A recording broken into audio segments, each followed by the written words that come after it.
আজ আমি দেখাবো মায়াপুর গোশালা।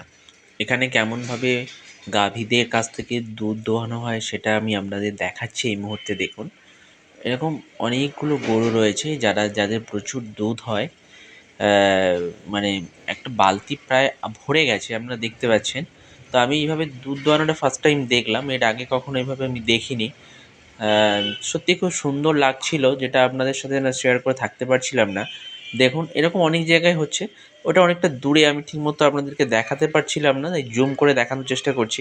এবারে দেখুন এগুলো সব গরুগুলো ছাড়া রয়েছে, এগুলোর কিন্তু দুধ হয় না।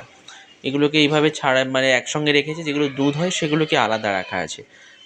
এবারে আপনাদের একটা আমি জিনিস দেখাবো, সেটা কী বলে ষাঁড় রয়েছে, বিশাল আকৃতির একটা ষাঁড়, যেটা না দেখলে নয়, কাছে গেলে রীতিমতো ভয়ই লাগবে। আর এ ভীষণ রাগী, মানে খেতে না দিলে নাকি ভীষণ ছটপট করে, দৌড়াদৌড়ি করে। কে কাছ থেকে দেখলে সত্যিই ভয় লাগবে, গা শিউরে উঠবে। এত বড় একটা ষাঁড়, যেটা ভাবা যায় না। তো দেখতে দেখতে মা ওদের সাথে কথোপকথন ছাড়া শুরু করলো। আহ, ওদের একটা ভালো জিনিস আছে যেটা আমি দেখলাম, ওদের নাম ধরে একজন প্রভু ডাকছিলেন। তো সেই নাম শুনে কিন্তু ওখান থেকে গাভীগুলো ছুটে আসছিল, এটা সত্যিই খুব অসাধারণ। আর এই গাভীটার শিংটা দেখুন, যেটা মারাত্মক লাগছিল, ভয়ও লাগছিল। এক একটা শিং 1-1.5 হাতের থেকেও বড়, ভাবা যায় না। মানে সত্যি বলছি যে এত বড় শিংওয়ালা গরু আমি ফার্স্ট টাইম দেখলাম।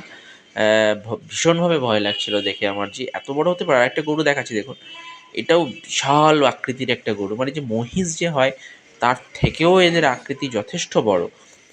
মানে একটা গরু যে এত বড় হতে পারে সেটা আমি ফার্স্ট টাইম দেখলাম, এর আগে আমি কখনো দেখিনি।